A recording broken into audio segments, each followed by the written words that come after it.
하나님 말씀은 로마서 14장 5절로 12절 말씀입니다. 찾은 줄 알고 봉독해 드립니다. 어떤 사람은 이 날을 저 날보다 낮게 여기고 어떤 사람은 모든 날을 같게 여기나니 각각 자기 마음에 확정할지니라. 나를 중히 여기는 자도 주를 위하여 중히 여기고 먹는 자도 주를 위하여 먹으니 이는 하나님께 감사하며 먹지 않는 자도 주를 위하여 먹지 아니하면 하나님께 감사하느니라. 우리 중에 누구든지 자기를 위하여 사는 자가 없고 자기를 위하여 죽는 자가 없도다. 우리가 살아도 주를 위하여 살고 죽어도 주를 위하여 죽나니 그러므로 사나 죽으나 우리가 주의 것이로다. 이를 위하여 그리스도께서 죽었다가 다시 살아나셨으니 곧 죽은 자와 산 자의 주가 되려 하심이라. 내가 어찌하여 내 형제를 비판하냐? 어찌하여 내 형제를 없이 여기느냐? 우리가 다 하나님의 심판대 앞에 서리라. 기록되었으되 주께서 이르시되 내가 살았노니 모든 무릎이 내게 꿇을 것이요 모든 혀가 하나님께 자백하리라 하였느니라. 이러므로 우리 각 사람이 자기의 일을 하나님께 짓고 하리라. 오직 예수, 살아도 예수, 죽어도 예수, 오직 예수입니다. 하나님의 자녀는요, 좋은 교회에서 기쁘게 신앙생활하는 것이 참으로 행복한 것입니다. 그것보다 더 큰 행복이 어디가 있겠어요? 누구나 다 이런 얘기를 하면 좋은 교회에 대해서 공감을 다 할 것입니다. 그런데 좋은 교회는 그냥 만들어지는 게 아니고요, 이 안에 몸담고 있는 우리가 만들어가는 거예요. 좋은 교회라는 것은. 그런데 많은 사람들이 좋은 교회를 찾으려고만 하지 좋은 교회를 만들려고는 하지 않습니다. 좋은 교회라는 것은요, 예수를 닮아가는 공동체가 좋은 교회예요. 그래서 좋은 교회에 대해서 잠깐만 말씀을 드리고 시작하겠습니다. 좋은 교회는 어떤 규모나 프로그램이 아니에요. 우리가 무엇을 믿고 어떻게 살아내는가를 보고 판단하는 거예요, 교회라는 것이. 그러면 좋은 교회는 복음이 중심입니다. 복음이 중심이라는 얘기는 복음이 뭐예요? 예수예요. 그러면 그 메시지 안에 예수님이 있어야 돼요. 예수님의 십자가의 죽으심, 부활하심, 예수님의 재림, 이 모든 것이 들어와야 돼요. 그러니까 무슨 복음 외로 무슨 성공이나 번영을 얘기하고 자기 개발 이런 얘기를 하는 것이 좋은 교회는 아니에요. 회개를 외쳐야 돼요. 은혜, 구원을 전하는 교회가 좋은 교회입니다. 또 말씀을 바르게 전해야 돼요. 신앙생활 하다 보면은 성도들이 일부는 아는데 전체적인 맥락을 사실은 몰라요. 그러니까 일부를 알아서는 안 돼요. 전체를 알아야지. 그럼 보세요. 전체를 이야기를 하다 보면은 사람이 듣기 좋은 소리를 하는 것이 아니고 진리가 가장 우선시 되는 거예요. 그래야 복음이 바르게 전해지니까. 그리고 예배가 하나님 중심이어야 돼요. 사람 중심이면 안 돼요. 예배의 주인공은요, 사람이 아니에요.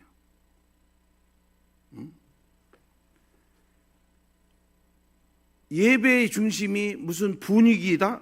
그것도 아니에요. 오직 하나님이에요. 그래서 형식적인 예배는 하나님이 기뻐하지 않습니다. 진심이 있어야 되고요, 진리가 우선시돼야 돼요.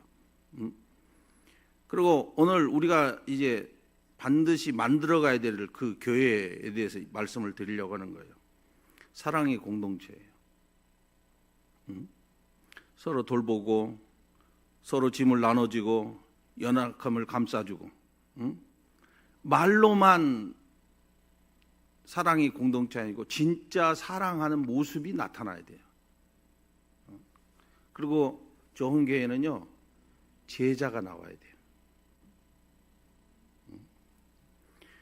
단순히 교회 교인 수가 늘어나는 것이 좋은 교회가 아니고 그 안에 예수 닮는 사람으로 훈련을 시키고 있느냐, 이게 좋은 교회지.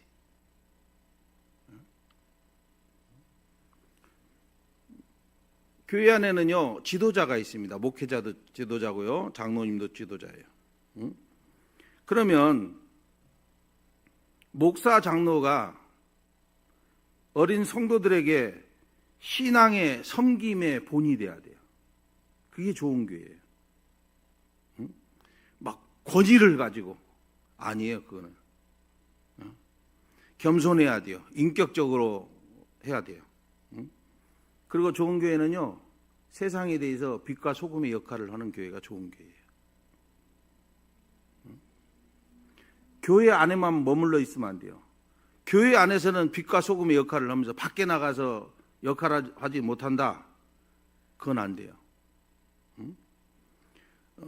정의를 실현해야 되고요, 자비를 베풀어야 되고 선행을 해야 됩니다. 그래서 세상에 나가서 복음을 보여주는 거예요. 복음을 보여준다는 얘기가 뭐예요? 복음은 예수예요. 예수를 닮은 모습을 보여주는 거예요. 그것이, 그런 교회가 진짜 좋은 교회예요. 그런데 그런 교회를 만들려면 여러분, 믿음의 형제들하고 마음이 하나 돼야 돼요. 서로 사랑하고 서로 섬기고. 그런데 이렇게 가려면요, 체질이 바뀌어야 돼요. 그러니까 육식하던 사람이 채식으로 바꾸는 것이 그게 쉬우냐? 쉽지를 않습니다. 근데 조금씩 변화는 돼야죠. 시간이 가면서. 여러분, 좋은 교회를 찾으려고 다니지 마시고 좋은 교회를 열방교회 내가 성도로서 만들려고 하는 여러분들이 되시면 참 좋겠다 싶습니다. 그런데 교회가요, 여러분, 그러지 못하니까 문제죠. 그러지 못하니까. 왜 교회 안에 좋은 교회를 만들어야 되는데 알면서도 왜 이렇게 반목을 할까요? 왜 나눠질까요? 니파 네파 왜 나눠질까요? 목회자가 아무리 명설교를 해도요, 소용없습니다. 좋은 건물을 아름답게 지어도 소용없어요. 오랜 전통을 가져도 소용없어요. 하나 되지 못하는 교회는요, 절대 좋은 교회는 아니에요. 부부간에 날마다 다투면은 좋은 부부입니까? 나쁜 부부입니까? 나쁜 부부예요, 여러분. 가정도 그렇지만 교회도 좋은 교회를 만들려면 믿음이 성숙한 사람이나 믿음이 연약한 사람이나 서로 마음 문을 활짝 열고 다른 사람을 비판하면 절대 안 됩니다. 함부로 말하면 안 된다는 얘기예요. 진리냐 비진리냐, 본질적인 문제를 벗어나지는 않는 한 서로 불쌍히 여기고 서로 포용할 줄 알아야 돼요. 좀 견해가 좀 다르다고 갈등을 막 일으키면 안 돼요. 갈등은 왜 일어나나요? 입이에요. 입. 입만 조심하면 되는데 이 말 한마디 잘못해 갖고 문제가 발생하는 거예요. 여러분, 좋은 교회를 만드는 조건이 있습니다. 그리고 그 좋은 교회에서 기쁘게 신앙생활을 할 수 있는 지름길이 있어요. 오늘 본문의 이야기예요. 먼저 여러분, 신앙 양심에 따라서 여러분들이 행동하셔야 돼요. 형제를 비판하면 안 돼요. 판단하면 안 돼요. 그러면 어떻게 해야 하느냐? 우리가 꼭 알아야 되는, 신앙생활에서 꼭 알아야 되는 원칙이 있어요. 이 원칙이 깨지면요, 실제 생활에 적용하지 못하면 절대 행복해질 수가 없습니다. 5절에 보면 어떤 사람은 이 날을 저 날보다 낮게 여기고 어떤 사람은 모든 날을 같게 여기나니 각각 자기 마음에 확정할지니라 라고 얘기합니다. 이제 이런 것들을 들으시면 이제 배경을 알아야 돼요. 배경이 뭐냐면 지금 로마에 있는 성도들에게 지금 편지를 쓴 거예요. 그러면 로마에는 유대교 배경을 가진 사람들이 있고 헬라 문화의 배경을 가진 사람들이 있어요. 그럼 보세요. 유대교에 오랫동안 몸이 배었던 사람들은 늘 토요일이 안식일이에요. 그래서 예수 믿은 다음에도 그 관습에서 벗어나지를 못합니다. 그날을 매우 중요하게 여겨요. 예수님 믿고 난 뒤에도 그러는 거예요. 그래서 6월절이니 납발절이니 77절이니 절기를 다 지켜야 된다고 생각합니다. 먹는 음식도 마찬가지예요. 그동안 먹었던 거, 가려 먹었던 거, 가려 먹어야 된다라고 생각을 해요. 전도가 돼가지고요, 이제 불교에도 신도 중에 우리 같이 여전도 회장 같이 있어요. 그런데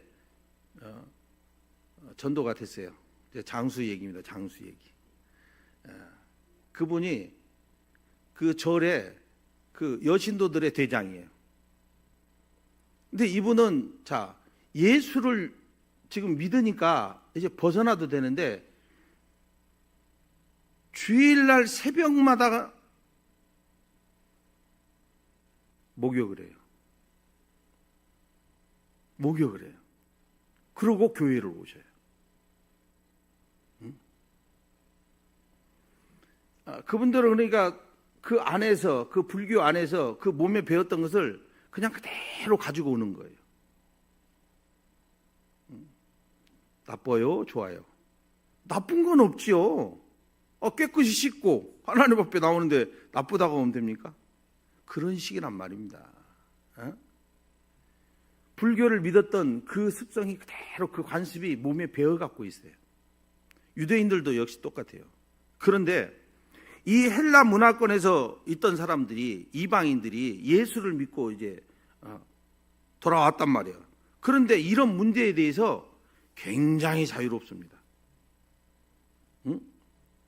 아니, 왜 예수 믿는 사람이 토요일을 지켜야 돼? 아니, 왜 예수 믿는 사람이 음식을 가려 먹어야 돼? 아니, 그냥 먹어도 되잖아. 우리 자유롭잖아. 응? 왜 저렇게 매어갖고 신앙생활을 하는 거야? 그러면서 유대주의 교회에 머물렀던 그런 사람들을 뭐라고 얘기하냐면요, 저것들 율법주의야. 그래요. 이런 사람들이 로마 교회 안에는요, 지금 이런 두 분류가 있는 거예요. 그러니 교회가 안 시끄럽겠어요? 시끄럽지. 네가 맞니? 내가 맞니? 서로 비판하고 헐뜯고 그러죠. 그런데 우리가 주목해야 되는 것들이 있어요. 뭐냐면요, 바울이란 사람이 뭔 얘기를 하냐면요, 이런 문제를 놓고 어떤 한쪽을 갖다가 두둔하지를 않아요. 믿음이 성숙한 사람, 믿음이 연약한 사람, 한쪽으로 치우치지 않는다라는 거예요. 여러분, 서로 비판하는 게 잘하는 거예요? 쌍방이 다 잘못하는 거예요. 사실은 쌍방이. 그런데 바울이 이 쌍방과 함께 순종해야 될 중요한 원칙을 하나를 설명해줘요. 그게 5절 내용이에요. 어떤 사람은 안식일을 다른 날보다 더 거룩하다고 생각하고 특별한 날로 구별해서 지키는가 하면, 어떤 사람은 어떤 날에 구애받을 필요가 없다, 그러는 거예요. 그래서 모든 날이 다 주를 위한 날이다. 여러분, 어떤 한 날이 우상처럼 받들 필요가 없는 거예요. 믿음을 따라서 다르게 볼 수 있는 문제이기 때문에 견해 차이가 조금 있다고 그냥 인정하면 된다, 이 얘기입니다. 그래서 원칙을 하나 이야기하는 거예요. 뭐라고요? 각각 자기 마음으로 확정할지니라. 그렇죠? 제가 지금 다른 얘기하는 거예요. 본문에 있는 얘기를 하는 거잖아요. 소신껏 결정하라는 거예요. 신앙의 양심을 따라서 각자가 결정하고 대처하라는 얘기입니다. 여러분, 우리는 신앙의 양심이 있어요, 없어요? 그런데 신앙의 양심과 함께 플러스 성경의 지식에 비추어 봐서 확신이 되면요, 그대로 행하라, 이 말이에요. 요걸 잘 들어주셔야 돼요. 그래야 그 다음으로 넘어가요. 이게 중요한 원칙이에요. 여러분, 신앙의 양심이 걸리면 안 돼요.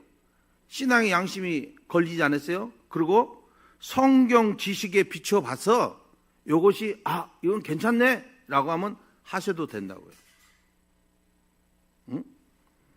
우리는 너무 잘 알죠. 날, 절기, 음식. 문제는요, 예수님 오시기 전에 구약시대에 지켰던 그림자예요, 이건. 그런다고 또 그림자를 또 무시하면 안 돼요. 사람이 저녁에 이렇게 탁 가는데 빛이 있는 쪽에서는 그림자라는 것이 딱 비쳐요. 그림자가 있어요. 그림자가. 그렇죠. 근데 사람이 그림자가 없으면, 예? 그림자가 없으면 그 사람이에요? 아니에요? 그림자가 없으면 사람이 아니에요, 여러분. 사람은 그림자가 있어야 되는 거예요.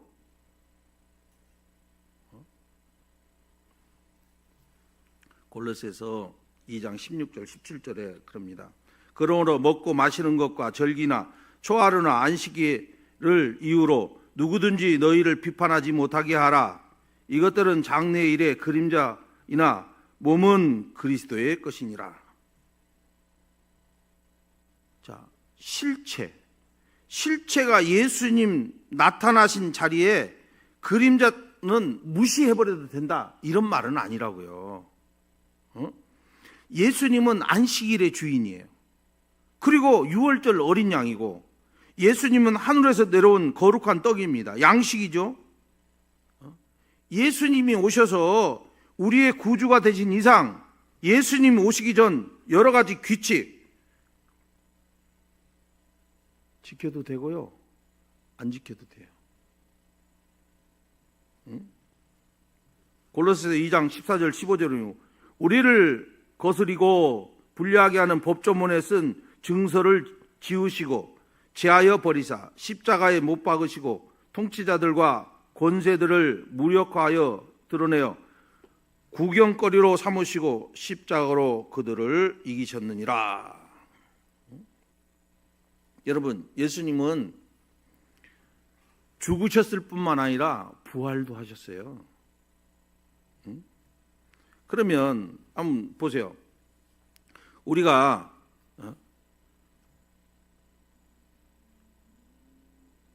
매였던 죄의 쇠사슬이 끊긴 거예요. 그러면 우리는 이제 자유롭잖아요. 그런데 이런 진리를 가지고도 우리는 꽁꽁 매여서 사는 사람들이에요. 믿음이 성숙한 사람, 이 사실을 압니다. 여러분, 믿음이 성숙한 사람하고 연약한 사람하고 차이가 뭘까요, 도대체? 예? 믿음이 성숙한 사람은 여러분 의심이 안 생깁니까? 예? 믿음이 성숙한 사람도요, 이제 다른 게 있어요. 그게 뭐냐면, 믿음이 성숙한 사람도 어떤 일을 갖다가 믿음으로 결단해도요, 의심이 찾아와요. 내가 순종을 하는데 두려움이 찾아와요. 말씀을 붙들고 막 그래도 감정이 막 흔들려요. 성숙한 사람도 그래요. 그런데 그 시간이 나의 믿음이 성숙해진다라는 것을 아는 사람이, 그 사람이. 믿음이 좋은 사람은요, 흔들리지 않는 사람이라고 여러분 생각하는데 흔들려요. 성경, 하나님의 말씀, 믿음이 성숙한 사람은요, 흔들리는 사람이, 흔들리지 않는 사람이 아니라 그 흔들리는 그 순간에도 하나님의 말씀을 붙들고 가는 사람이에요. 여러분, 성경에서 가장 많이 이야기하는 것이 뭐냐면요, 우리는 이렇게 생각할게요. 다른 얘기라고 생각할 거예요. 그런데 하나님께서 성경을 통해서 계속 말하는 게 두려워하지 말라 그래요. 두려워하지 말라. 그 말을 가장 많이 하십니다, 하나님이. 그러면 우리는 어쩌다라는 거예요? 늘 두려움이 항상 내 안에 있다라는 거예요. 그래 놓고 하나님 뭐라고 그래요? 내가 너와 함께 함이라. 두려워하지 말라. 내가 너와 함께 하고 있어. 뭘 놓치고 있는 거예요, 우리가? 왜 두려움이 계속 와 있는 거예요? 하나님이 함께 있는 것을 놓쳐버린 거예요.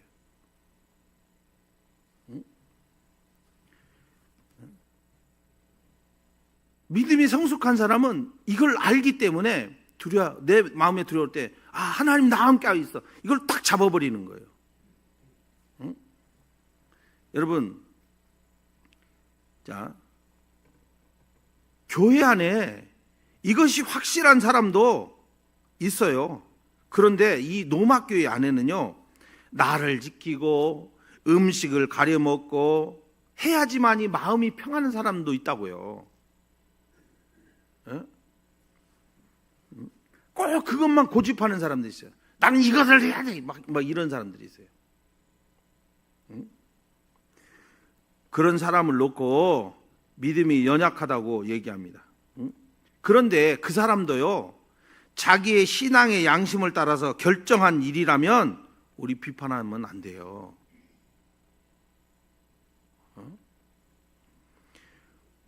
이 원칙을 여러분 교회에서 깨지면 교회는 좋은 교회로 못 갑니다.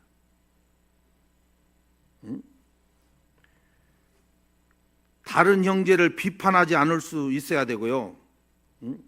내 자신이 옳다고 결정한 일을 떳떳하게 실천할 수 있어야 돼요.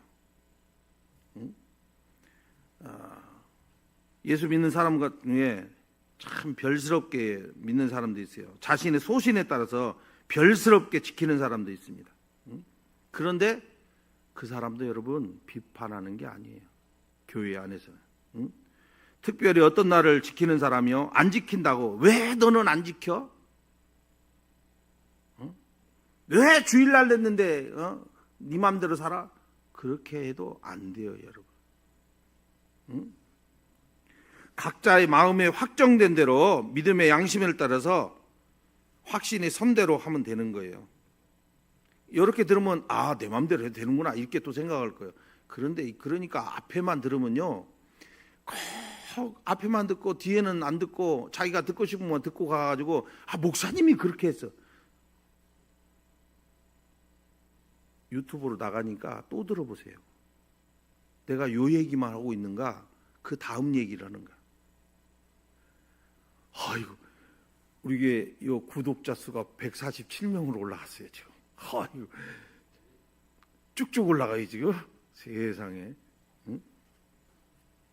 예. 여러분, 음식에 관해서 별나게 고집 부리는 사람도 있습니다. 여러분, 우리 교회는 제가 같이 가갖고 먹어본 일이 없기 때문에 잘 모르지만은, 개 중에는요, 그 선짓국, 예? 절대로 먹으면 안 된다고 막 그러는 사람도 있어요. 그래서 뭐라고 하냐, 성경에 피는 생명이라고 했는데 그것을 먹으면 죄입니다. 그렇게 생각을 하는 사람도 있어요. 응? 피를 먹지 말라는 것은 율법이기 때문에 법을 지켜야죠. 그래요.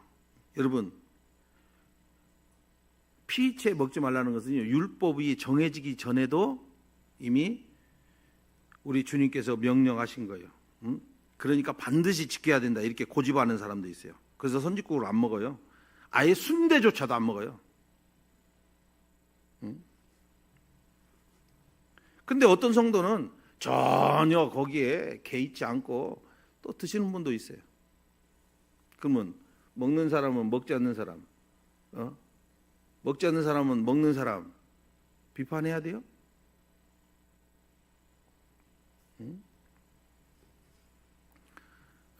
우리 그 장로님들하고는 제가 뭐 그 자라탕을 먹으러 간 일이 없으니까, 자라탕 먹으러 가면요, 자라 피를 줍니다. 그것도요, 소주에다가. 좀 비싼 집 가면요, 그 중국집에 빼가리라고 있어요. 빼가리, 고량주 해가지고 거기다가 또 이렇게 뼈를 떠갖고 이렇게 자라피 해갖고 이렇게 줍니다. 그 비린내 난다고 콧짝 마시라고. 예? 그럼 보세요. 어떤 사람은 양심에 거리낌이 없이 그걸 먹는데, 어떤 사람은 거기 처음 가가지고 아유, 피채 먹지 말라고 그랬는데, 여러분은 어떻게 생각하세요? 와가지고 아이고 봤더니 김 장로님이 말이야, 이 장로님이 한잔해, 그러니까 그냥 훌쩍 하고 마셔버리대. 막. 어떻게 장로님이 그러는가 모르겠어.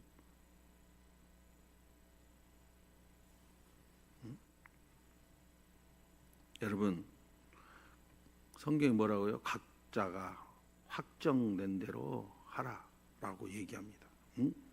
여러분, 성경에서 명확한 대답이 찾을 수 없으면요, 이렇게 할 수도 있고 저렇게 할 수도 있는 거예요. 각자의 신앙에 따라서 소신껏 결정해서 하라는 것을 여러분 잊어버리면 안 돼요. 우리 모두가 인정하고 서로 존중해 줘야 됩니다. 이거 꼭 기억해야 돼요. 자, 그럼 또 한번 생각해 봅시다. 주일 예배를 마친 후에 오후에 어떻게 보낼 것인가? 각자가 결정할 문제예요. 예배를 마치고 회사를 갈 수도 있고 안 갈 수도 있고, 결정을 본인이 하는 것이지. 아니, 주일날 테레비를 킬 것인가 말 것인가? 주일날이니까 주일날은 성경만 봐야지 애들을 갖다가 공부를 시켜? 뭐 그런 사람도 있겠죠. 근데 뭐라고 해요, 성경은? 네가 결정하라는 얘기예요, 여러분. 사회생활하면서 여러분, 술을 마실 것인가 안 마실 것인가?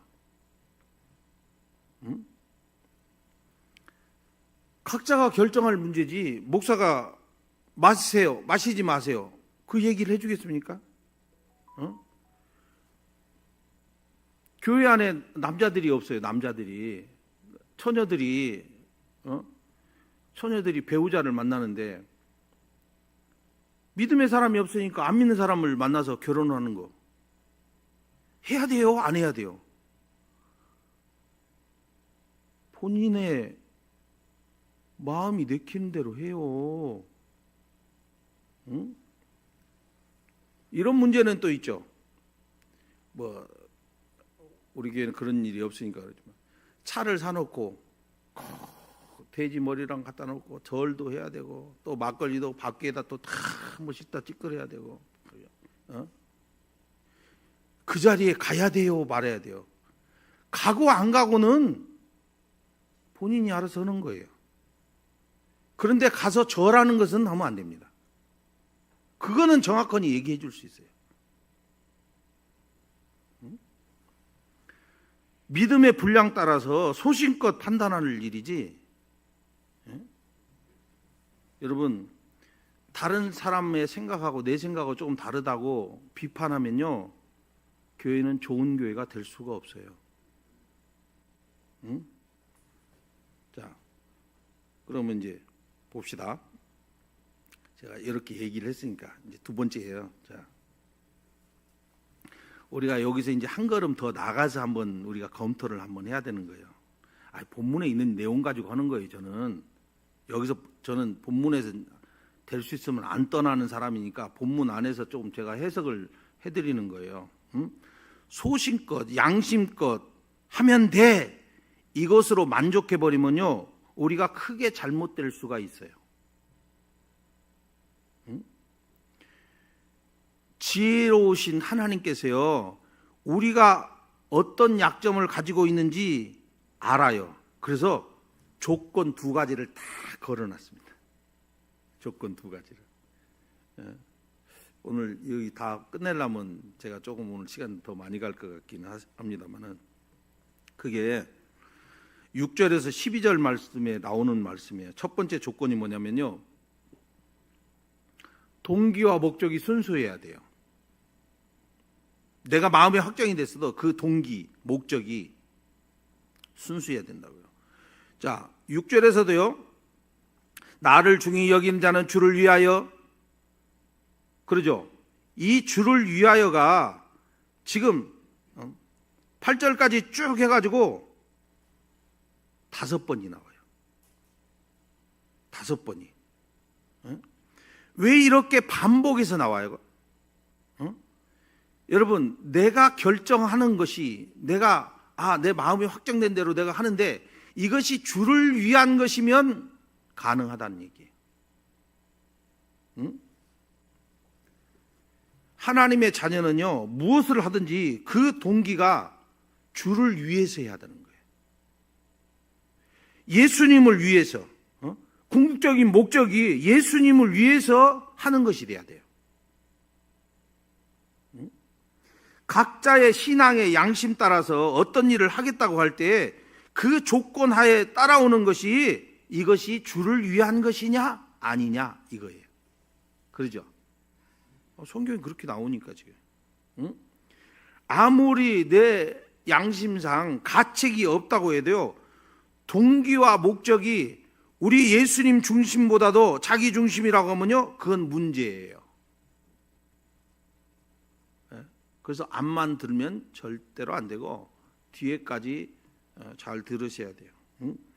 그러니까 6절을 우리가 쉽게 얘기해보면, 어떤 사람이 토요일을 갖다가 안식일을 지키지 않는다고, 안 나라도 된다고 하면요 그것이 주를 위해서 결정했다면 가한 거예요. 근데 어떤 사람은 토요일 그 안식일을 반드시 지켜야 된다고 하면요 그것이 주를 위한 것이라면, 여러분 그 결정을 했다면 그것도 가능한 거예요. 그렇잖아요. 제가 그 그림자 얘기잖아요. 실체도 중요하지만 여러분 그림자라는 것이 없이 사람이 존재할 수는 없어요. 물체라는 것은 그림자가 비치는 거예요. 그렇잖아요. 투명 인간이 아닌 이상.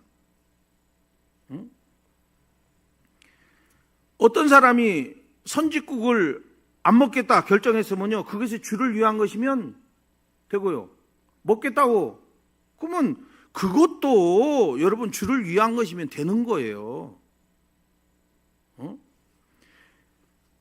견해나 행동의 차이는 있어도요 동기나 목적에 있어서 차이가 없어야 된다는 얘기예요. 여러분,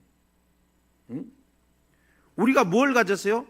주를 위하여라는 공통 분모를 가지고 있는 거예요. 서로 받아들일 수 있다라는 거예요. 주를 위한다면 동기와 목적이 순수하니까. 그래서 다른 형제를 포용할 수 있고 받아들일 수 있고, 그러니까 비판하지 않을 수 있고. 이 사실을 모르면요 여러분 문제가 심각해져요. 7절 8절을 봅시다. 7절 8절. 우리 중에 누구든지 자기를 위하여 사는 자가 없고 자기를 위하여 죽는 자가 없도다. 우리가 살아도 주를 위하여 살고 죽어도 주를 위하여 죽나니 그러므로 사나 죽으나 우리가 주의 것이로다 라고 얘기를 합니다. 굉장히 강력한 어조로 이야기합니다. 지금. 여기서 우리라는 단어가 나오잖아요. 왜 우리라는 단어를 우리가 좀 주목을 해야 되는 거예요. 왜냐하면 우리라는 이 단어 속에 포함되는 사람은요, 지금 우리예요, 우리 전체 얘기하는 거예요, 지금. 응? 다시 말해서요, 예수 믿는 사람, 어떤 한 사람도 자기를 위하여 살고 죽는 사람이 없다, 이 말이에요, 지금. 응? 여러분, 이건 선택의 문제가 아닙니다. 선택이 문제가 아니에요. 응? 내가 인정하고 안 하고 문제가 아니라는 거예요. 이미 우리는 결정된 운명이에요. 결정된 운명. 응? 여러분, 예수님 믿으십니까? 우리 교회는 아멘 소리가 너무 작아.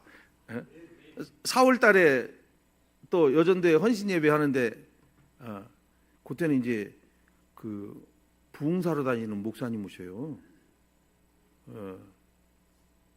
목소리도 저 같지 않고 그냥 막 이렇게 걸걸하신 분인데, 네. 부흥사들은 뭘 원해요? 아멘 소리가 큰 걸 원하거든요. 여러분, 우리가 무엇을 하든지 주를 위해서 하는 자가 되지 않으면 절대로 안 됩니다.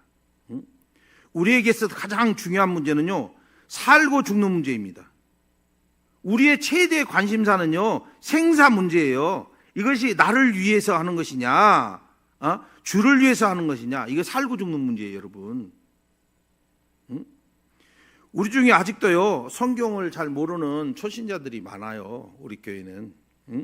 그래서 제가 가르쳐 보려고 부단히 노력은 합니다만, 하나님이 열어주시리라고 믿고 하긴 합니다만, 우리가 분명히 알아야 되는 것이 그거예요. 우리가 예수 믿고 교회에 나왔다면 한 가지는 분명히 결정된 사실을 우리는 알고 있어야 돼요. 주를 위하여. 주를 위하여. 모든 것을 해야만 하나님의 말씀을 순종하는 사람이라고 할 수 있습니다. 그 동기와 목적, 주를 위해서가 아니면요, 아무리 선한 일을 해도요, 하나님은 여러분 안 받아들여요. 사람들이 우리가 예수 믿기 전에 자연인으로 우리가 태어났습니다. 자연으로 태어나면요, 관심이 뭐예요? 나예요, 나. 그런데 성령으로 거듭난 사람은 이제 나가 아니고 주를 위하여요. 거듭나면 예수님이 이제 거듭나면 나를 위해서 살던 사람이 주를 위해서 사는 사람으로 바뀌어버리는 거예요. 그것이 예수 믿는 사람이에요. 그런데 아직도 나를 위해서 살지 못한다는 얘기는 아직 나는 거듭나지 못했다든지. 근데 왜 그럴까요? 도대체 왜?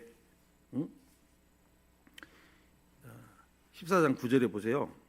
이를 위하여 그리스도께서 죽었다가 다시 살아나셨으니 곧 죽은 자와 산 자의 주가 되려 하심이라. 자, 예수님이 십자가에 못 박혀 죽은 것은요, 우리의 죄만 사해 주시려고 죽은 게 아니죠.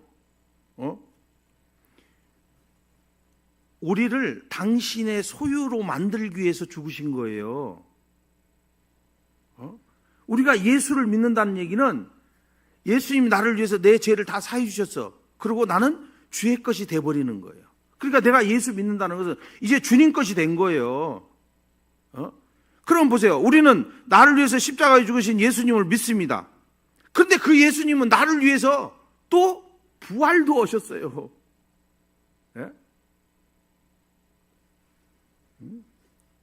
부활했다는 얘기가 뭐예요? 나는 이제 주님 것이 되었다라는 얘기예요.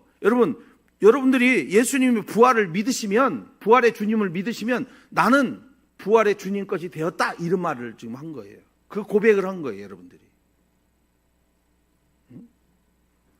나는 이제 주님 것이 되었다고 고백한 사람들이, 여러분, 이젠 나라는 존재는 없는 거 아니에요. 고린도후서 5장 15절에 그럽니다. 그가 모든 사람을 대신하여 죽으심은 살아있는 자들로 하여금 다시는 그들 자신을 위하여 살지 않고 오직 그들을 대신하여 죽었다가 다시 살아나시는 이를 위하여 살게 하려 함이라. 그러죠? 응? 여러분, 요 얘기 요약하면 요 말인 거예요. 십자가의 주님을 믿기 시작한 다음부터는요, 자기를 위하여 살 수 없고 오직 주님을 위해서만 사는 자가 되었다, 이 말이에요. 이거 여러분 진지하게 받아들일 수 있습니까? 못 받아들입니까? 받아들이시면 아멘. 아멘이 적구만. 아직도 나는 ING입니다. 이거예요. 예? 여러분, 기본적으로 이런 것들이 확정됐다는 것을 받아들이고 고백하는 사람은요, 어떤 작은 문제도 주를 위하여가 되는 거예요. 예수님보다도 자기 자신을 더 생각하고 집착하는 사람은요, 조금 제가 과격하게 얘기할 때가 있잖아요. 천국 못 갑니다! 막 그러듯이 성도 아니에요. 내가 입으로 성도라고 해서 성도가 됩니까? 예? 성경 어느 것을 보다도요, 자기를 위하여라고 고집한 사람은요, 아직 남아있는 그리스도인이라고 말할 수 없는 거예요. 응? 갈라디아서 2장 20절에 그러죠. 응? 내가 그리스도와 함께 십자가에 못 박혔나니, 그러죠. 십자가에 못 박혔나니 그런즉 이제는 내가 사는 것이 아니요 오직 내 안에 그리스도께서 사시는 것이라. 더 이상 무슨 얘기하겠어요? 응? 그리스도를 위해서 산다는 말은요, 나라는 존재는 없어졌다라는 뜻이에요. 응? 예수님 안에서 나는 없어져요. 응? 그러니까 내가 먹든지 마시든지 무엇을 하든지 다 하나님 영광을 위해서 하는 거예요. 그렇잖아요. 응? 주를 위해서. 이 주를 위해서 이 명제 안에 이 모든 것이 다 가능해지는 거예요. 응? 나를 위해서라는 이 명제 아래서는요, 어떤 자유도 용납될 수 없습니다. 7절, 8절을 여러분, 우리가 7절, 8절을 여러분들이 입으로 고백하셔야 돼요. 이거는 다른 거 아니고요. 이게 우리 모두의 양심 선언문과 같은 거예요. 다 같이 한번 해볼까요? 양심 선언문 한번 해봅시다. 다 함께 시작. 우리 중에 누구든지 자기를 위하여 사는 자가 없고 자기를 위하여 죽는 자가 없도다. 우리가 살아도 주를 위하여 살고 죽어도 주를 위하여 죽나니 그러므로 아멘. 이거 암송해야죠, 여러분. 그러죠? 예?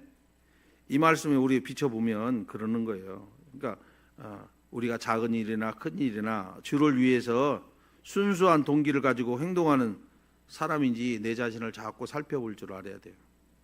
자, 만약에 자기만 위해서 살면서 주를 위한다고 얘기하는 사람들이 있어요. 가끔. 여러분 독선이에요, 그거. 주를 위한다는 말을 너무 남발하는 경우가 있습니다. 그런데 믿음이 좋다고 하는 사람들이 무엇인가 주장하려고 하면은 주를 위해서 그래요. 주를 위해서. 그런 말을 자주 하는데요, 많은 사람들에게 피해 줍니다. 제가 여러분들한테 주를 위해서 헌금하시오, 저 그 소리 해본 적이 없어요. 네? 자기만 위하면서 주를 위한다고 하는 것이 얼마나 큰 독선인지를 몰라요. 어떤 사람이 이제 좀 지난 얘기니까 이제 그냥 흘려버리면서 여러분 들으시기 바랍니다. 찾아와갖고 그러더라고요. 차 한잔 하자고. 그래서 그럽시다. 그래서 차 한잔을 이제 타가지고 가서 차 마시는데, 목사님 오해하지 마시고 들으십시오 그러더라고요. 그래서 예, 말씀하세요. 그랬더니 제가 말씀드리는 것이 예수님을 위한 것이고요, 교회를 위한 것이고 목사님을 위해서 말씀드리는 거니까 섭섭하게 생각하지 마세요. 그러더라고요. 예, 말씀하세요. 전 들어주기는 잘 들어줘요. 그런데 거기다가 주를 위한다고 그러면서 어떤 얘기를 하느냐. 목사님이 보내주신 그 메시지를 보니까 성경적으로 안 맞는 것을 보내시고 그러더라고요. 저 그래서 여러분들한테 보내는 것도요, 그냥 수도해버린 거예요. 그런 소리까지 들어가면서 내가 할 필요 없고. 그분이 여기 있으면 내가 얘기를 안 하겠죠. 없으니까 얘기하겠지.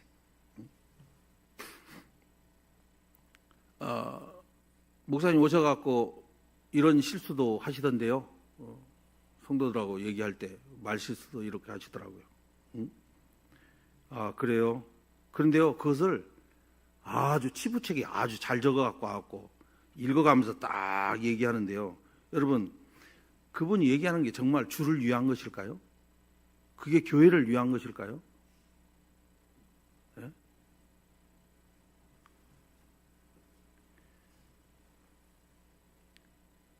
말인지 막걸리인지, 예? 그게 순수합니까? 이제 온 목사한테? 목적도 순수해야 돼요, 여러분. 목적도.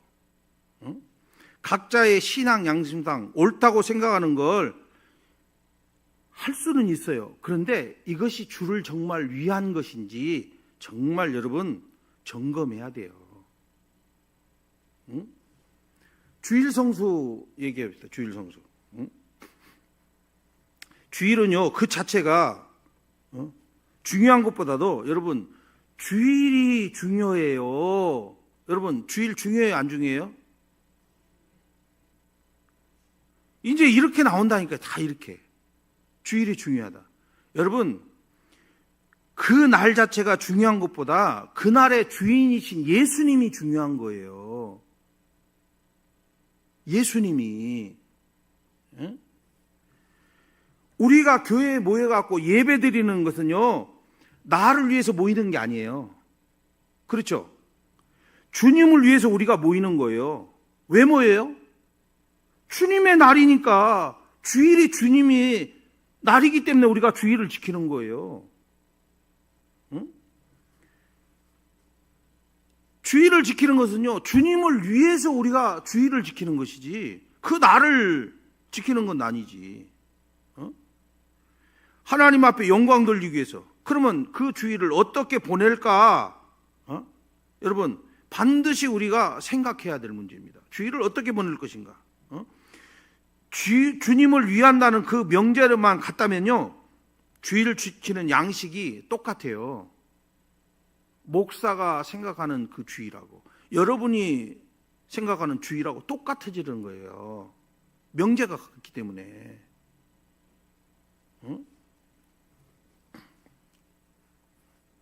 차이가 없어요, 여러분. 주일에 많은 사람들이요, 뭐 식당 가서 뭐 밥을 사 먹고 쇼핑도 하고, 식당에서 식사하고 쇼핑하고 안 하고, 여러분 제가 여러분들한테 선을 그어주던가요? 돈 거래했다고 제가 나쁘다고 막 얘기하던가요? 획일적으로 제가 안 돼! 라고 얘기하던가요? 그런데 그것이요, 주를 위한 것이라면 한번 우리가 위한 것인지 한번 생각은 해봐야 돼요.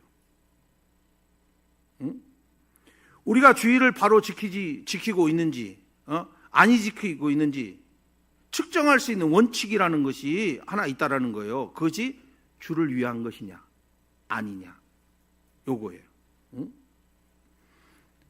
한 가지 예를 하나 들어서 말씀드릴게요. 겨울이니까 겨울 세타 하나 얘기를 할게요. 세타. 날씨가 추우면 남편이 직장 생활을 하는데 새벽에 나가서 일을 해야 되는데 남편이 너무 춥게 다니는 것 같아요. 그래서 겨울 세타 하나 사야 됐다고 생각을 합니다. 근데 몹시 바빠가지고 평일날 못 샀어요. 주일은 좀 시간적인 여유가 있어요. 그래서 예배를 마치고 돌아가서 사야지 했습니다. 그런데 들어올 때부터, 교회에 들어올 때부터 앞에 가서 앉지 말고 뒤에 앉았다가 빨리 가갖고 그냥 빨리 사야지 라는 생각을 했어요. 그래서 찬송도 부르고 기도도 하고,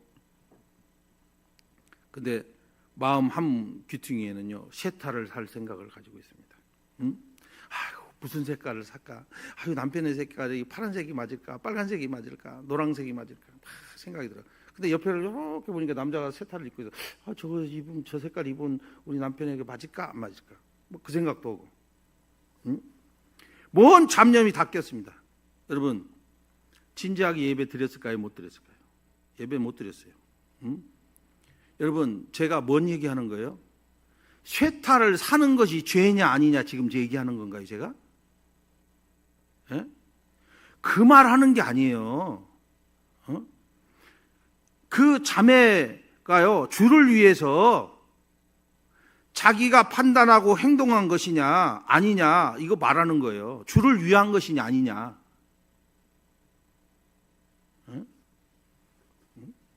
여러분, 주의를 정말 잘 지킨 걸까요? 아니죠.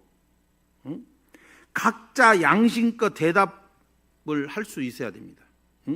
저는요, 주일날 여러분들이 나가서 외식하는 거 죄냐 아니냐 그런 건 잘 몰라요.